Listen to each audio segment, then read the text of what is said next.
सुन सुन खैयो बाबा सब तन खायो सुन सुन खैयो मत खैयो एक मिलने की नारायण नारायण नारायण नारायण श्रीमन्नारायण नारायण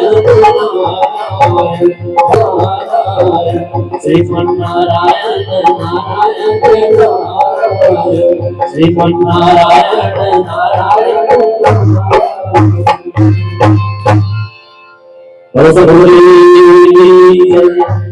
प्रभु सतगुरुदेव की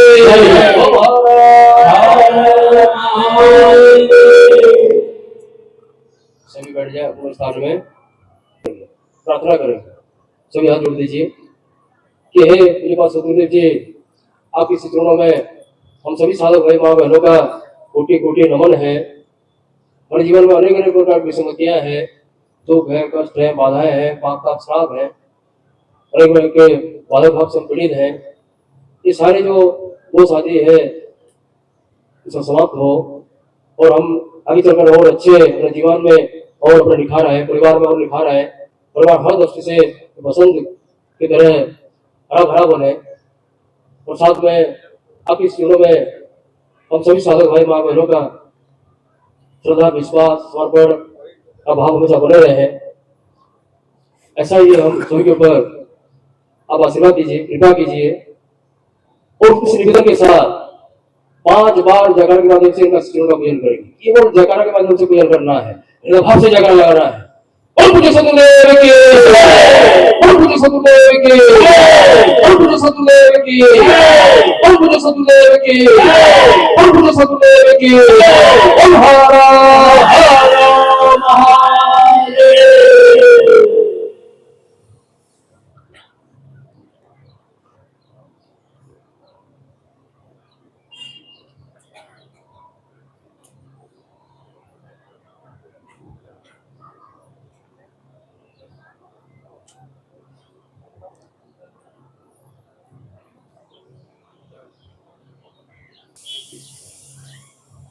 नव वर्ष की माघी नवरात्रि का यह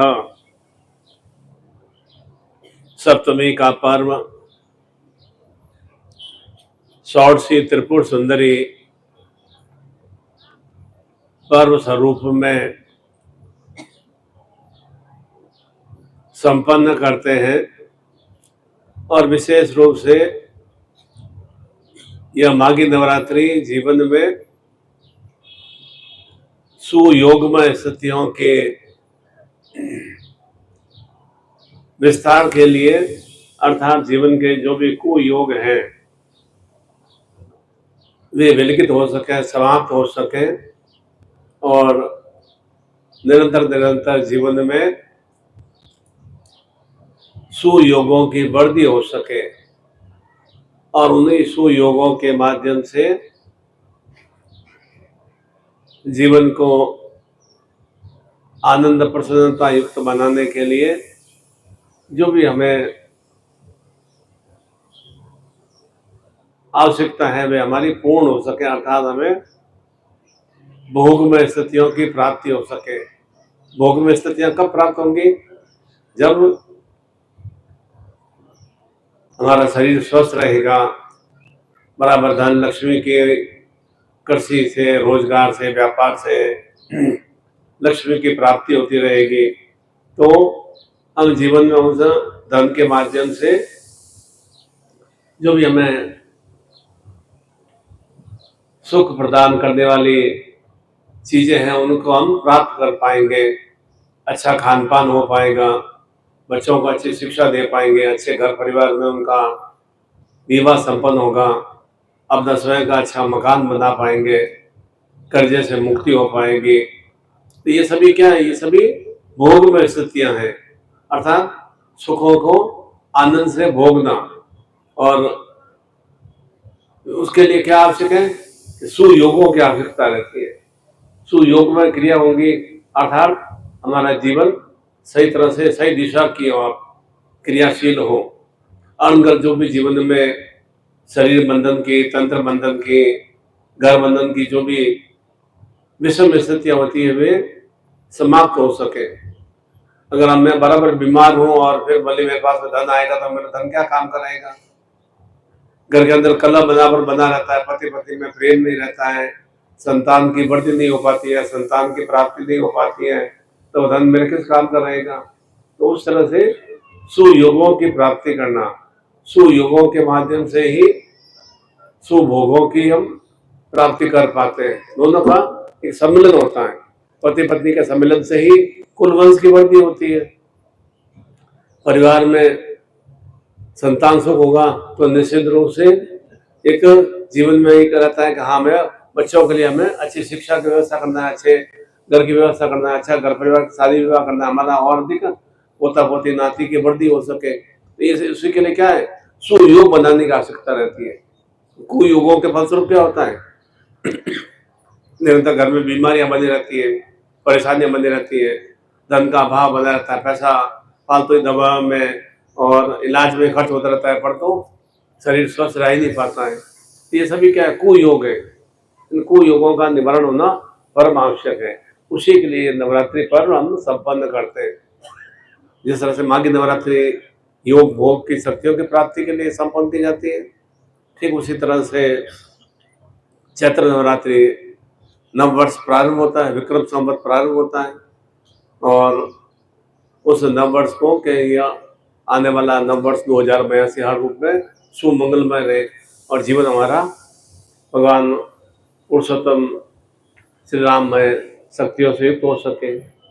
और ठीक उसी तरह से आषाढ़ी नवरात्रि जो कि चतुर्मास को किस तरह से साधन रूप से संपन्न करना है, वह गुरु पूर्णिमा के साथ ही प्रारंभ हो जाती है। और ठीक उसी तरह आश्विन नवरात्रि शक्ति के रूप प्राप्ति के लिए, जो कि दीपावली से 20 दिन पूर्व में आती है, किस तरह से हम उन शक्तियों से युक्त हो सके, 9 महाविद्याओं 10 महाविद्याओं से, 9 दुर्गाओं से शक्तियों से युक्त हो सके। ये चारों ही नवरात्रियां जीवन को हर रूप में ऊर्जा प्रदान करने में सहायक है। इसीलिए विशेष रूप से आज का यह षोडशी त्रिपुर सुंदरी, अर्थात षोडशी का तात्पर्य था 16 संस्कारों से युक्त, 16 कलाओं से युक्त। तो किस तरह से हम जीवन में सुकलाओं से युक्त हो सके, उसी के लिए जो भी आज गुरु दीक्षा और शक्तिपात की दीक्षा प्राप्त कर रहे हैं, हाथ जोड़ लेंगे।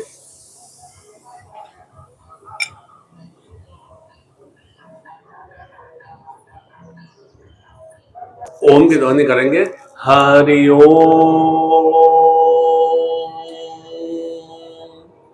हरि ओम, हरि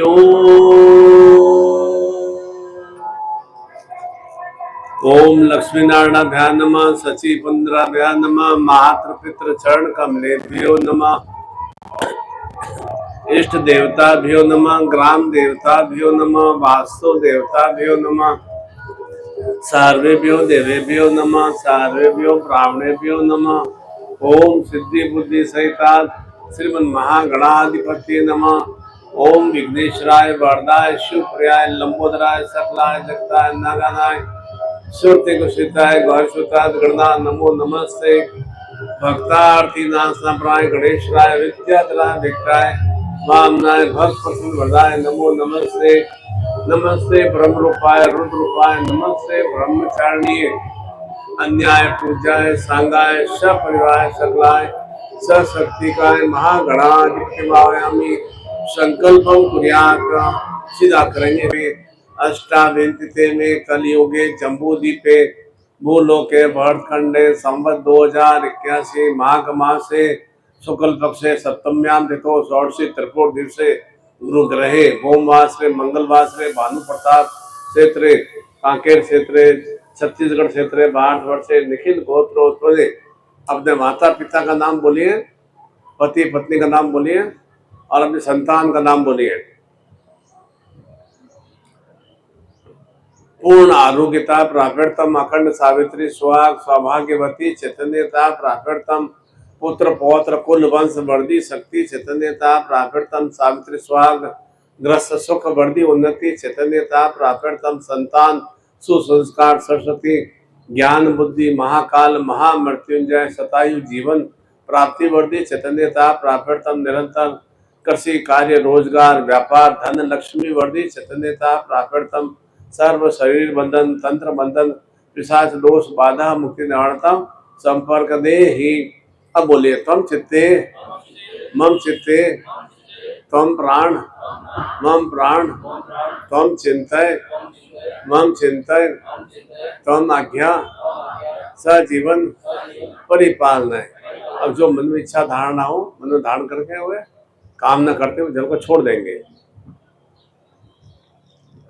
ओम पुष्टिरस्तोम तुष्टिरस्तोम वर्धिरस्तोम अविघ्नमस्तु आयुष्यमस्तु आरोग्यमस्तु शिवमस्तु शिव कर्मास्तु कर्म सदो। ओम भगवती का तैन प्रताम भगवती महेश्वर प्रताम भगवती रिद्धि कर प्रताम भगवती वर्धि कर प्रताम भगवती पुष्टि कर प्रताम। ओम सूर्य ज्योतिधार्यमि ओम चंद्र ज्योतिधार्यमि भौमस ज्योतिधार्यमि ओम बुद्ध ज्योतिधार्यमि गुरु बृहस्पति ज्योतिर्धार्यमि ओम शुक्र ज्योतिधार्यमि ओम शनिश्चर ज्योतिधार्यमि सागर राहु केतु यज्ञ पवित्रम यज्ञ पुरुषम पूर्णतः ज्योतिर्धार्यमि। गले माला की तरह पहन लो इसको। गुरु का ऋण जो हमें ज्ञान प्रदान करता है कि किस तरह से जीवन को अंधकार से प्रकाश की ओर अग्रसर करना। ज्ञान का मतलब सुज्ञान की प्राप्ति, कुज्ञान की प्राप्ति नहीं। सुज्ञान के माध्यम से जीवन में सुस्थितियों की प्राप्ति होती है। तो ये तीन तरह के ऋण के उतारने के लिए हम ये त्रिशक्ति रूप में यहाँ युग को धागा धारण करते हैं। देव ऋण, माता पिता का पितृ ऋण और गुरु ऋण, इन तीनों को धारण करने से निश्चित रूप से इनका ऋण कभी भी हम पूर्ण रूप से उतार नहीं सकते। देवताओं का कितनी भी पूजा अर्चना करें उनसे हमें शक्ति की प्राप्ति होती है। माता पिता ने हमें कितना कष्ट पीड़ा सहन करके हमें जीवन प्रदान किया और कितना हमारा सही ढंग से पालन पोषण किया तो हम कितने मजबूत और शक्ति से युक्त हो पाए। और गुरु ने हमें क्या ज्ञान चिंतन दिया, उसके माध्यम से जीवन में किस तरह से उन्नति प्रगति को प्राप्त हो। हाथ खोल देंगे। ओम सुमुक्षते दंतस्य कपिलो गजगणक लंबोदरसं विक्षो विघ्नासो विनायकम धूम्रकेतु गणाधीक्षो भालचंद्रो गजाननम द्वास नामानीय पठे क्षुणादपि विद्यारंभे वायुप्रवेशे निर्गमे तथा संग्रामे संकटे चे विघ्नतस्य न जायते शुक्लांबरम पुष्पम सुरासुरे सर्वविघ्न हर तस्मे गणाधिपत्ये नमः। सर्वमंगल मांगल्ये शिवे सर्वार्थसाधिके शरणे त्र्यंबके गौरी नारायणे नमोस्तुते। सर्वदां सर्वकार्येषु नास्ति तेषां मंगलम् येषां हृदयस्थो भगवान् मंगलायतनं हरि तदे लग्न से तारा बलम चंद्र बलम विद्या बलम देव लक्ष्मी मिश्राम्यम लाभ से शाम जय से शाम कुत से शाम पराज्यम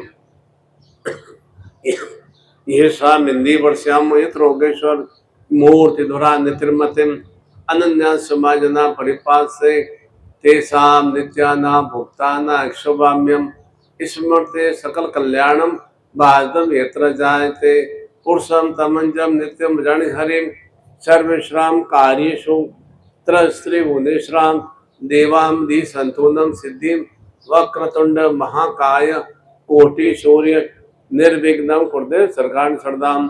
ओम गणात्वाम गणपति को हवा महे प्रणपति को हवा महे निधि निधिपति को हवा महे वैश्वमम आहम जानी गर्धम माम तम जाशी गर्धम। ओम अम्बे अम्बिके अम्बालिके न मानति कसंसु बद्रिकाम कांपिल्यवासिम सुशांतिर्भवतुम ध्याय नित्यम महिषम चारु चंद्र रत्ना कल्पो ज्वालांगम विश्ववंद्य विश्ववंद्य निखिल भैरम पंचवर्त नेत्रम जागृम। ओम नमो संवाय च शंकराय च महेश्वराय च शिवाय च शिवतराय च। पूर्णतम गुरु प्रार्थना कुर्यात। आत्मभाव से गुरु प्रार्थना करेंगे। गुरुर् ब्रह्मा गुरुर्विष्णु गुरुर्देवो महेश्वराय गुरु साक्षात् परम ब्रह्म तस्मै श्री गुरुवे नमः। ध्यान मूलम गुरुर्मूर्ति पूजा मूलम गुरुपदम मंत्रमूलम गुरुर्वाक्यम मोक्षमूलम गुरुकृपा। गुरुकृपा ही केवलम, गुरुकृपा ही केवलम, गुरुकृपा ही केवलम। तमेव माता सखा त्वमेव बन्धुश्च सखा त्वमेव विद्याधरणं त्वमेव सर्वं मम देव। ओम परम तत्वाय नारायणाय गुरुभ्यो नमः। ओम परम तत्वाय नारायणाय गुरुभ्यो नमः। ओम परम तत्वाय नारायणाय गुरुभ्यो नमः। ओम परम तत्वाय नारायणाय गुरुभ्यो नमः। ओम परम तत्वाय नारायणाय गुरुभ्यो नमः। ओम ह्रीं मम प्राण देह रोम अर्तिरोम चैतन्य जागृय ह्रीं ओम नमः। ओम ह्रीं मम प्राण देह रोम अर्तिरोम चैतन्य जागृय ह्रीं ओम नमः। ओम भूर्भुवः स्वः तत्सवितुर्वरेण्यं भर्गो देवस्य धीमहि धियो यो न प्रचोदयात्। ओम श्रीं श्रीं षोडशी त्रिपुर सुंदरी आगम नमः। ओम श्रीं श्रीं षोडशी त्रिपुर सुंदरी आगम नमः। ओम श्रीं श्रीं षोडशी त्रिपुर सुंदरी आगम नमः। ओम श्रीं श्रीं षोडशी त्रिपुर सुंदरी आगम नमः। हाथों को आगे चक्र पर हृदय पे स्पर्श करा दो। क्या बताया था षोडशी का तात्पर्य? 16 कलाओं से परिपूर्ण होना। प्रत्येक मनुष्य में भी कुछ कुछ आर्ट होता है, कुछ कलाएं होती है। किसी में कोई खाना पकाने में एकदम निपुण होता है, कोई ना मेहनत करने में बहुत अच्छा निपुण होता है, कोई अपना नित्य पूजा पाठ करने में बहुत अच्छा एकदम टाइम का शेड्यूल ध्यान रखता है, कोई अपने शरीर को स्वस्थ रखने का बराबर ध्यान रखता है। तो ये क्या है? सब ये कला है। और इसके विपरीत हम क्रिया करते हैं कि मेरा खाना खाने का कोई समय नहीं है, अगड़ बगड़ खाना खा रहा हूँ, तो मेरे पाचक योग्य है या नहीं है, तो क्या होगा? शरीर मेरा पूर्ण तरह से एक तरह से खराब सा हो जाएगा, बीमार से युक्त हो जाएगा। इसलिए प्रत्येक व्यक्ति में कुछ, किसी को पढ़ने की कला होती है, किसी को एकदम कोई बातचीत करता है तो बातचीत करने की एक आर्ट होता है, कला होती है, कैसे आगे वाले को संबोधित करना है, प्रभावित करना है, वह उसमें कला का भाव चिंतन होता है। किसी को किस तरह से समझाने की कला होती है, किसी को किस तरह से क्रिया करने की इच्छा होती है। इनका मतलब है बहुत अच्छा एक्सपर्ट रूप से ड्राइविंग कर सकता हूँ, बहुत अच्छा एक्सपर्ट रूप से मैं एक वाहन चला सकता हूँ, बहुत अच्छा एक्सपर्ट रूप में मैं टाइपिंग कर सकता हूँ, कंप्यूटर चला सकता हूँ। ये क्या है? ये सब आर्ट है, ये कलाओं में एकदम एक्सपर्टनेस है। तो ठीक उसी तरह से प्रत्येक व्यक्ति में कुछ न कुछ सुकलाएं होती है, उसके साथ साथ कुछ विषम कलाएं भी होती है, कुकलाएं भी होती है। अनगल खान पान करना, अनगल गप्पे मारना, अनगल समय को व्यर्थ व्यय करना, अनगल कार्यों में मतलब किसी फालतू के कार्य में किसी को अड़ंगेबाजी करना, किसी कार्य में कोई अवरोध पैदा करना, कोई नहीं कहे तो भी फालतू की सलाह देना, ये कुछ अनगल कलाएं होती है। उसके कारण से हमारा जीवन समय क्या है? समय तो कैसा है? जीवन का समय कैसा है? एक आइसक्रीम की तरह, कुल्फी की तरह। आप आइसक्रीम को रस के साथ, आनंद के साथ खाएंगे तो भी कुल्फी धीरे धीरे पिघल जाएंगे, और इसको आप नहीं भी खाएंगे तो भी धीरे धीरे वह वेस्ट हो जाएंगे। जीवन भी ऐसा ही है, आनंद के साथ इसको जीवन को हम व्यतीत करेंगे तो जीवन हमारे प्रसन्नमय लगेगा। और ये ऐसा जीवन बहुत बेकार है, नारकीमय जीवन है, एकदम नरक का द्वार है, एकदम बहुत ही विषमता से युक्त है, तो आपको तो भी जीवन आपका व्यतीत हो जाएगा, तो भी जीवन क्या होगा? नारकीमय स्थितियों से युक्त होगा। तो एक जीवन को रस के साथ, आनंद के साथ हमें व्यतीत करने के लिए हमारे पास कला होनी चाहिए, और हमें और अधिक हम कलाओं का कैसे विस्तार हो। तो वैसे कैसे विस्तार था? जन्म से कोई कला का विस्तार नहीं होता है। संसार में आकर हम कलाएं सीखते हैं कि मैं अच्छा ड्राइविंग कर सकता हूँ, मैं अच्छा कंप्यूटर चला सकता हूँ, मैं अच्छा कृषि कार्य कर सकता हूँ, मैं अच्छा दुकान को अच्छा संभाल सकता हूँ, मैं ग्राहक को कैसे संबोधित कर सकता हूँ। ये कहाँ से, जन्म से नहीं सीखा जाता है। माता पिता के ज्ञान के माध्यम से, गुरु के ज्ञान के माध्यम से, अच्छे खुद के अंदर कि मुझे यह मैं पढ़ने की मेरे में कला है, मुझे नीट परीक्षा में सफल होना है, मुझे आरएस परीक्षा में या यूपीएससी परीक्षा में मुझे सफल होना है। तो एक वो लगन होती है, ललक होती है, वो उस पढ़ने का भाव चिंतन होता है। कई बच्चों में पढ़ने का भाव चिंतन नहीं होता है। ये क्या पूर्ण कलाओं का भाव चिंतन है। इसलिए बार बार मैं क्यों कहता हूँ कि 25 वर्ष की आयु तक अगर बच्चा अच्छा पढ़ लेता है तो आगे के 50 वर्ष और उसके 5 और 7 पीढ़ियां बहुत अच्छी है ना, एकदम समृद्धिशाली बन जाती है। और ये 25 वर्ष तक हमारा लड़का या लड़के नहीं पढ़ पाते हैं तो आपके आगे के 50 वर्ष एकदम नरकमय जीवन व्यतीत होता है। और आगे की 5-7 पीढ़ियां, उसके आने वाली संतानें भी वही एकदम गरीबी दरिद्रता में जीवन व्यतीत करती है। अब यह चिंतन हमें करना है कि हमें बच्चों को अच्छी शिक्षा देना है या 50,000, 60,000, 80,000 मोबाइल देना है। वो हमारा चिंतन वहाँ होना चाहिए। हमारे बच्चों में सोच होनी चाहिए कि मुझे अपना जीवन मुझे किस तरह से बनाना है, वो हमारे एक चिंतन भाव होना चाहिए। ठीक उसी तरह से हमारे भीतर में जो कोई सुख कला है उनको और अधिक हम कैसे अभिवृद्धि का युक्त हो। भगवान श्री राम भी कोई ना एकदम पुरुषोत्तम बने, एकदम जन्म से नहीं बन पाए।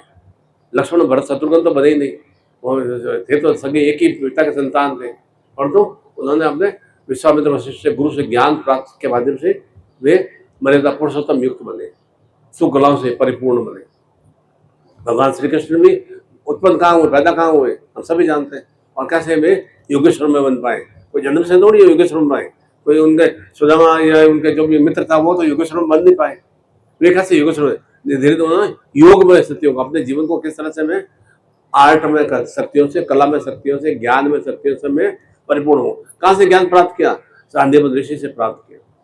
तो प्रत्येक जो भी ऋषि मुनि हुए, सन्यासी हुए, योगी हुए, विद्वान हुए, चाहे नेता हुए, अभिनेता हुए, उनके पीछे किसी न किसी गुरु का या किसी न किसी शक्ति का अवश्य हाथ होता है। तब वह धीरे धीरे उत्तरोत्तर सुश्रेष्ठ में स्थितियों से युक्त होता है। इसलिए हमारे जीवन में सनातन धर्म क्या कहता है, किसी न किसी को अवश्य ही गुरु का धारण करने के, अर्थात गुरु का मतलब जो हमारे जीवन में ज्ञान की कैसे वृद्धि करे, वह हमारे लिए गुरु है। कोई पीला वस्त्र धारण करने से गुरु नहीं हो जाता है कि हमारे हमारे और अधिक मेरे सुख ज्ञान की कैसे बढ़ती हो। ज्ञान की आवश्यकता तो प्रत्येक उम्र में रहती है। मैं अपनी 60 वर्ष का हो गया, मेरे में ज्ञान नहीं रहेगा, बैलेंस नहीं होगा, बुद्धि नहीं है कि तो मैं सही ढंग से चल ही नहीं पाऊंगा। ज्ञान बुद्धि मेरे होना आवश्यक है ना। ऐसा थोड़ी मेरे बच्चों में ज्ञान बुद्धि हो। ज्ञान बुद्धि तो प्रत्येक उम्र में आवश्यक है। मुझे कहाँ पर कैसे तरह से बातचीत करना है, कैसे मुझे खड़ा रहना है, किस तरह से कार्य करना है, किस तरह से मुझे सोना है, कैसे मुझे खान पान करना है, वो भी ज्ञान वाली बात होती है। तो सुज्ञान होगा तभी तो हम सही तरह से क्रिया कर पाएंगे ना। को ज्ञान होगा तो अंकल हम कहीं भी मतलब अनुकूल क्रिया कर पाएंगे। ऐसा ही क्या हुआ कि एक बार आप में से एक विद्वान मूर्तिकार था, उसने बहुत सुंदर चित्र बनाया। जैसे सदगुरु का चित्र बनाया वैसे उससे भी अच्छा सुंदर चित्र बनाया। अपने जब उसमें आर्ट था, उसने बनाया चित्र, उसने नीचे लिख लिया कि इसमें चित्र में कोई भी कमियां हो तो कमियों का वहाँ पर आप डॉट लगा दो। कहाँ कहाँ पर, चेहरे का नाक नक्श में, आंखों में, गालों में, बालों में, हाथों में कहाँ पर कमी है। शाम को देखा तो पूरा चित्र को बदल कर दिया हुआ। लोग आए, जगह जगह डॉट लगा दिए, यहाँ पर कमी, यहाँ पर कमी, यहाँ कमी है, यहाँ कमी है।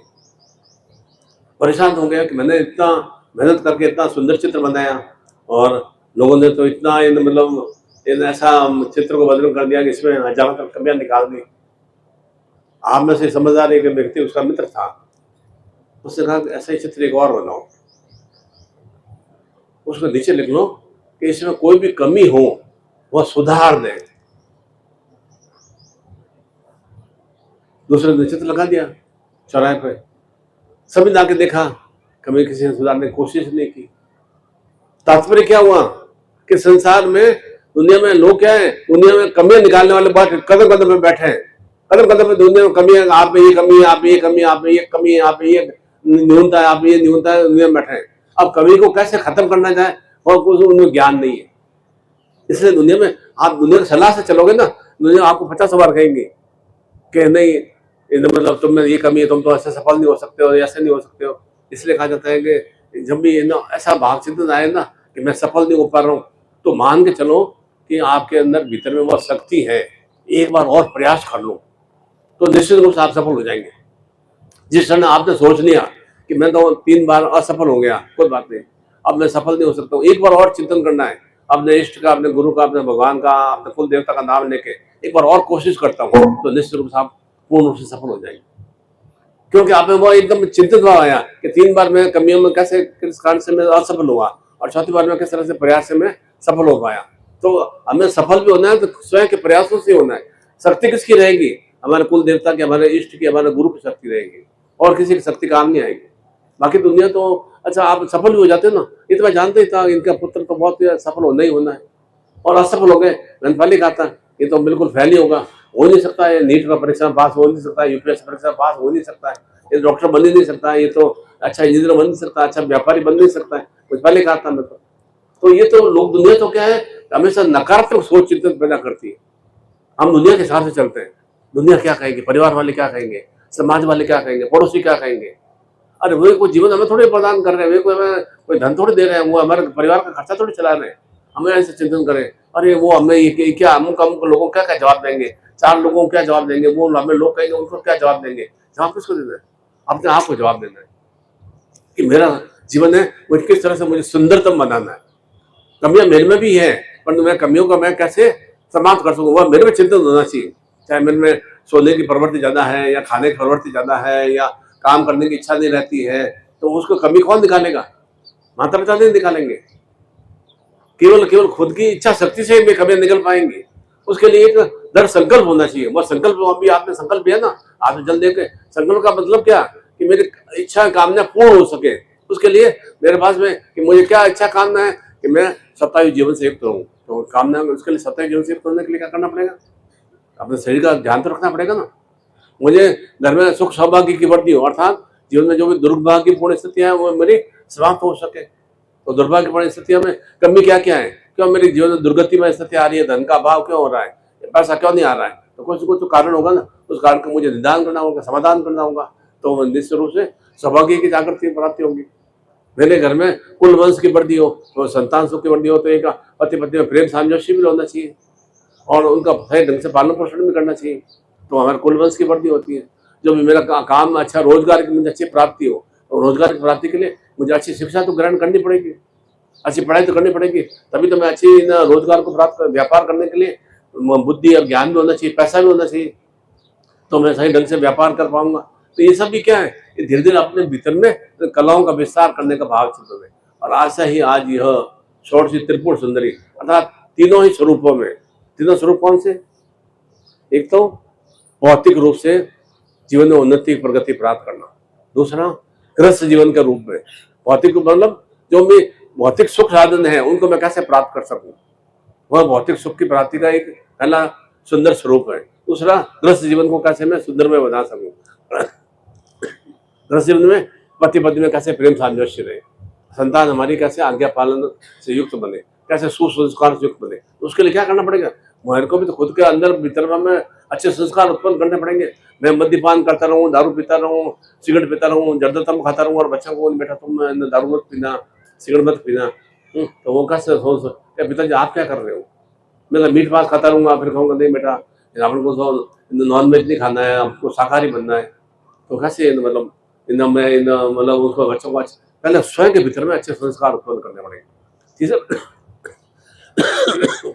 पहला भौतिक रूप में, दूसरा गृहस्थ रूप में, और तीसरा जीवन को निरंतर निरंतर किस तरह उन्नति प्रगति से युक्त कर सकूं। ये त्रिपुर स्वरूप, तीन तरह के स्वरूप है, तीनों स्वरूपों का सामंजस्य होगा तो हमारा जीवन सुंदर में बन पाएगा। नहीं तो क्या है, जीवन तो एक तरह से आपको फिर ऐसे लगेगा कि जीवन बहुत नारकीमय है, बहुत ही कष्टपूर्ण है, बहुत बाधा से युक्त है, जीवन में परेशानियां हैं। वास्तव में देखा जाए जीवन में कोई परेशानी ऐसी है भी नहीं। परेशानी क्यों है? क्योंकि हम परेशानियों से लड़ने की अंदर इच्छा शक्ति तो है, परंतु उस इच्छा शक्ति को जागृत नहीं कर पाते। ऐसी बात नहीं कि हमें कमजोरी नहीं है, कमजोरी कारण से नहीं है। आज इच्छा, परेशानियों को लड़े कौन, परेशानियों दूर कौन करे? फिर धन का भाव है, धन का भाव को दूर कौन करे? ऐसा वो चिंतन भाव नहीं है, उसके लिए थोड़ा प्रयास नहीं करते ना, इस घर से धन का भाव बराबर और ज्यादा विकराल नहीं होता है। थोड़ा शरीर को बराबर स्वस्थ नहीं लगता है ना, तो धीरे धीरे क्या 1 से 2, 2 से 3 रोग जीवन में बढ़ता है ना। कैसे शरीर में अस्वस्थता आ जाती है, कैसे रोग में बन जाता है कि पहले तो मेरे ना कमर में दर्द रहता था, पीठ में दर्द होने लग गया, माइग्रेन की प्रॉब्लम होने लग गई, अब जॉइंट्स पेन होने लग गया। कैसे बढ़ा ये? कोई पड़ोस ने थोड़ी बढ़ाया, माता पिता थोड़ी बढ़ाया, बच्चों ने थोड़ी बढ़ाया, स्वयं की अंग क्रियाओं कारण से। थोड़ा समय समय पर हमने शरीर का ध्यान नहीं रखा, योगा प्रणाम नहीं किया, खान पान को अच्छी तरह से हमने नियोजित नहीं किया, इस कारण से हमारे शरीर में बीमारी आ गई। ठीक उसी तरह प्रत्येक कार्य में वह हमारे जीवन में एक सुख कलाओं का भावचित होना चाहिए। तो निश्चित रूप से हम भी भगवान श्री राम की तरह, मर्यादा पुरुषोत्तम की तरह, भगवान श्री कृष्ण की तरह निश्चित रूप से बन सकते हैं। वे भी हमारी तरह संसार में आए हैं, वे कोई संसार में आके टपके नहीं एकदम देवदूत की तरह ऊपर से नहीं टपके, कोई भी संसार में आके टपका नहीं है कोई भी, चाहे वो भगवान विष्णु हो चाहे भगवान शिव हो, वे भी कहीं कहीं संसार में निश्चित रूप से किसी गर्भ से उत्पन्न हुए।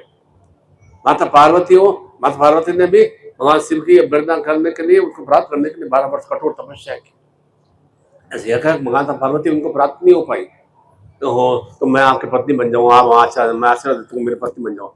तो पार्वती के बाद लक्ष्मी का स्वरूप, तो निरंतर निरंतर हमें भी लक्ष्मी से युक्त होने के लिए निरंतर निरंतर एक सुसाधनाएं करनी पड़ेगी। साधनाओं का मतलब सुसाधन हमें जुटाने पड़ेंगे। साधन ये नहीं है कि आप बस घर परिवार छोड़ के केवल मंत्र जाप में बैठ जाओ, केवल हवन यकीन में बैठ जाओ, वह साधन का भाव चिंतन नहीं है। किस तरह से और अधिक मेरे जीवन में धन की वृद्धि हो, किस तरह से मेरे जीवन में आरोग्यता की वृद्धि हो, किस तरह से मेरे जीवन में सफाई जीवन से मैं युक्त बन सकूं, किस तरह से मेरे जीवन में सौभाग्यता की वृद्धि हो, किस तरह से मेरे जीवन में निरंतर संतान सुख की वृद्धि हो, कैसे मेरे कार्य व्यापार रोजगार में वृद्धि हो। वह एक कलाओं का भाव चिंतन है। सब में कलाएं हैं, परंतु कलाओं को जागृत करने की आवश्यकता है। कोई भी ऐसा नहीं कह सकते कि इसमें बिल्कुल कोई आर्ट नहीं है, कोई भी संसार में ऐसा व्यक्ति नहीं है। छोटे छोटे बालक में भी कोई कोई अच्छी आर्ट वाली कलाएं होती है। उन कलाओं को जागृत करने से क्यों कुछ बच्चे क्लास में 30 बच्चे पढ़ते हैं, कुछ बच्चे कैसे इतना टॉप से टॉप आ जाते हैं और कुछ बच्चे बिल्कुल फेल से हो जाते, क्यों हो जाते हैं? ऐसा थोड़ी है कि टीचर कोई उस बच्चे की तरफ विशेष ध्यान दे रहा है, माता पिता थोड़ी उस बालक की तरफ विशेष ध्यान दे रहे हैं, इस कारण से बालक अच्छा तरह से उन्नति प्रगति कर रहा है। टीचर तो सबके बराबर ज्ञान दे रहा है, और उस ज्ञान को हम कितना आत्मसात कर पाते हैं। मैंने आपको चेतन सबको प्रदान कर रहा हूँ, तो आपका चिंतन होना चाहिए कि मुझे आज विशेष रूप से सप्तमी का पर्व है, शांत जीवन में सुखों को मुझे प्राप्त करना है, त्रिपुर सुंदरी का पर्व है, किस तरह से मैं जीवन में 16 कलाओं से परिपूर्ण हो सकूं। अब मैंने ज्ञान तो चेतना आपको प्रदान कर दी, अब आप वहां जाके बाहर घूम के इधर उधर किसी और से पूछो, किसी और से पूछो, किसी और से पूछोगे, तब तो आपका पूछ के तो जीवन में कुछ होने का नहीं। एक चिंतन होना चाहिए कि आज विशेष अवसर है, विशेष समय है, और मुझे किस तरह से अपने आप को त्रिपुर सुंदरी से परिपूर्ण करना है, जीवन को सुंदरमय बनाना है और सुंदरमय नहीं बनाना है। जो चेहरा है वो तो हमारा बहुत अच्छा है, वो देवताओं का स्वरूप हमारा चेहरा है क्योंकि मेरा चेहरा और किसी से मिलता नहीं है, आपका चेहरा किसी और से नहीं मिलता है। तो इसका मतलब हिंदू ग्रुप में नहीं, अब हिंदू ग्रुप में और किस तरह से मैं सर्वश्रेष्ठ में बन सकूं, वह एक चिंतन भाव होना चाहिए। तो सर्वश्रेष्ठ बनाने के लिए आज विशेष इस सप्तमी पर्व और माघी नवरात्रि पर्व योग के पर्व है, और अभी कल परसों में हमने वसंत पंचमी पर्व संपन्न किया था। जीवन को कैसे वसंत में बना जाए, पीले वस्त्र धारण करने से वसंत में जीवन में बन जाता है, कैसे जीवन में हर जीवन हरा भरा बने, उसी के लिए विशेष रूप से अभी हम त्रिपुर सुंदरी शक्तिपात की दीक्षा बहुत ही न्यूनतम राशि में हम प्राप्त करेंगे। तो निश्चित रूप से शुभ समय पर शुभ कार्य संपन्न करने से उस कार्य में गति आ जाती है।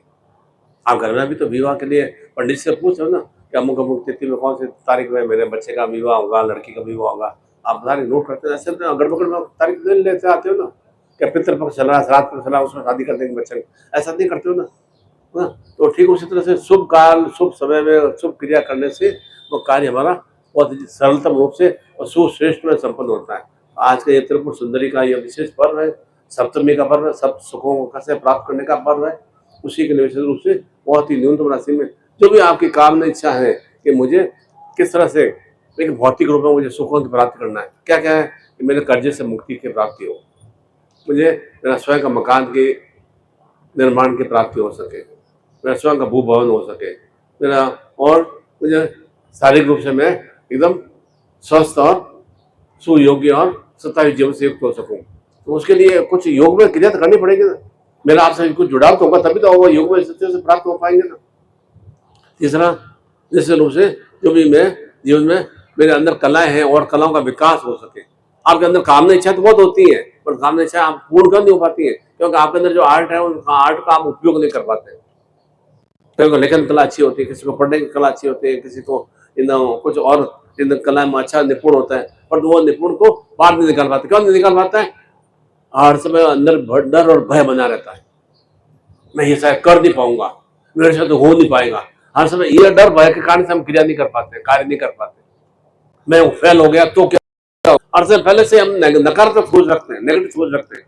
मैं ये शायद सक्सेस नहीं हो गया तो क्या होगा, दुनिया क्या कहेगी, परिवार वाले क्या कहेंगे, समाज वाले, पड़ोस वाले क्या कहेंगे, वो चिंता हम करते हैं। अरे असफल होंगे तो, परंतु एक असफल के बाद में ये तो है, असफल होने के बाद में एक चांस ये बनेगा गांधी शुरू से, एक तो आप बिल्कुल भी कार्य मत करो, कोई भी आप मैं सफल नहीं हो पाऊंगा मत करो आप, तो उसका परिणाम क्या होगा, कुछ भी आपको अच्छा परिणाम तो प्राप्त नहीं होगा ना। एक आपने सफल होने के लिए कार्य किया और बाई द वे उसमें फेल भी हो गए, और ये तो लगेगा कि मैंने प्रयास तो किया ना। एक आदमी बिल्कुल भी प्रयास नहीं किया, बिल्कुल प्रयास नहीं किया, इसका मतलब बिल्कुल हम 0-0 हो गए। प्रयास करने से क्या होगा, एकदम मन में एक स्ट्रॉन्गनेस आएगी, मजबूती आएगी, नहीं मैंने प्रयास किया, ठीक है, मुझे इसमें 40% और प्रयास करना था तो मैं सफल हो जाता। मतलब 60% प्रयास आपने किया ना। एक तो आप बिल्कुल 0-0 करो तो बिल्कुल असफल रहोगे आप, कुछ भी आप करो मत, ये बैठे रहो, कुछ भी आप पूजा साधना, मंत्र जाप, खाना पीना कुछ मत करो, तो क्या होगा, आपको शरीर में कमजोरी आ जाएगी, जर्जरता आ जाएगी। और खाने के लिए प्रयास करोगे, कुछ उसके लिए अच्छे साधना, अच्छा भोजन ग्रहण करोगे तो शरीर में एक ऊर्जा की प्राप्ति होगी, अच्छा कार्य करेंगे तो उसमें धन लक्ष्मी की प्राप्ति होगी। अब मैं असफल हो जाऊंगा, मैं पास नहीं हो पाऊंगा, मैं प्रयास करूंगा, शायद उसमें मुझे परफेक्टनेस नहीं मिल पाएगी, तो ये क्या है अंदर, ये डर भय की भावना है। तो डर भय को निकालने की गुरु क्रिया करता है। निश्चित रूप से आप में आर्ट है, उस आर्ट का आपको विकास कैसे करना है, उसको खोलना है। ऐसा कोई आर्ट को आपको शरीर में आर्ट आपको लाना है, शरीर के अंदर प्रत्येक कलाएं भरी हुई है, उन कलाओं को जागृत करने की क्रिया करना है। तो निश्चित रूप से हम भी हमारे जीवन में पुरुषोत्तम अर्थात पुरुषों में उत्तम स्वरूप में बन सकता है, योगेश्वर में अर्थात योग भोग शक्तियों से हम युक्त हो सकते हैं। यही आशीर्वाद देता हूँ कि आज यह त्रिपुर सुंदरी का पर्व आपके जीवन में षोडश कला रूप में, जो भी आप में 7-8 जो भी कला है और अधिक उन कलाओं का विस्तार हो सके, और कलाओं में षोडश रूप में आप सर्व रूप में सर्वश्रेष्ठ बन सके, ऐसी आप सभी के लिए मंगल कामना करता हूँ। इसलिए अभी जो भी आपके जीवन में न्यूनताएं, अभाव, बाधाएं हैं, उनमें त्रिपुर रूप में जो अर्थात त्रिशक्ति रूप में मैं क्या क्या प्राप्त करना चाहता हूँ, ये मेरे भीतर में महामाया की शक्ति का भाव चिंतन रहे, मेरे भीतर में माता सरस्वती ज्ञान बुद्धि का भाव चिंतन रहे, और शक्ति के माध्यम से और ज्ञान के माध्यम से मैं सूर्य लक्ष्मियों की प्राप्ति कर सकूँ। ये त्रिपुर शक्तियों का भाव चिंतन है, ये कंकेश्वरी शक्ति का भाव चिंतन है। ये माँ माया कंकेश्वरी ऐसे नहीं बन गई कोई, निश्चित रूप से उनमें कुछ कुछ दिव्यता और चेतना का भाव चिंतन था, इसलिए वो कंकेश्वरी शक्ति में माँ माया शक्ति में बने। क्यों, उनको माँ माया को दुर्गा का स्वरूप पाया जाता है, लक्ष्मी का स्वरूप पाया जाता है, इसलिए उसके अभ्यर्थ आराधना हम करते हैं। तो निश्चित रूप से हमारे भी जीवन में वह माता कंकेश्वरी का, माँ माया का चिंतन भाव रहे, माँ लक्ष्मी का भाव चिंतन रहे, उन त्रिपुर रूप है उन्हें प्राप्त करने के लिए विशेष रूप से शक्तिपात की दीक्षा प्रत्येक बहन बेटी को, साधक साधिका को अवश्य ही आत्मसात करना ही चाहिए। तो निश्चित रूप से जीवन में आपके जो भी दुर्भाग्यपूर्ण स्थितियां हैं वे समाप्त हो सकेंगे, नहीं तो जीवन राशि चल रहा है, ये चिंतन कर लगने जीवन चल रहा है, जब तो आपको कुछ नहीं करना है, जीवन तो चल रहा है, रोटी तो मिल रही है, धान तो साल में 2 बार आ ही रहा है ना, एक बार आ ही रहा, 12 महीने का धान तो चल जाता है, चावल खा खा के जीवन में व्यतीत कर देंगे, बस आ गए और मर गए, बच्चे पैदा कर दिए, बस ठीक है जीवन व्यतीत कर देंगे, तब तो कुछ करने की आवश्यकता ही नहीं है। और नहीं तो मुझे जीवन में कुछ अच्छा अपने आप में सर्वश्रेष्ठ बनना है, अपने आप में समाज शिरोमणि बनना है, अपने आप में परिवार में एक, मेरा परिवार में मेरे जो भी 5-6 भाई बहन है उनमें कैसे मैं सर्वश्रेष्ठ बन सकूं, उसके लिए वहाँ आज का भाव चिंतन है, त्रिपुर सुंदरी का भाव चिंतन है, उसे प्राप्त करने से कैसे मैं सौंदर्यता से युक्त रह सकूं, कैसे पुरुषार्थ से युक्त रह सकूं, किस तरह से मैं बल बुद्धि ज्ञान से युक्त रह सकूं, कोई भी मेरे को मूर्ख नहीं बनाए, किस तरह से मैं मेरे धन की हानि नहीं हो, किस तरह से मेरे शरीर की हानि नहीं हो, मेरे शरीर में रोग वाली स्थितियां नहीं आए, वह क्रियाओं की प्राप्ति के लिए त्रिपुर सुंदरी के भाव चिंतन को हम आत्मसात करेंगे। ये मैं आप सभी के लिए मंगल कामना करता हूँ। बोलो सदगुरुदेव भगवान की जय। दीक्षा है, सभी लग जाएंगे, और जो मनोज जी से और देवती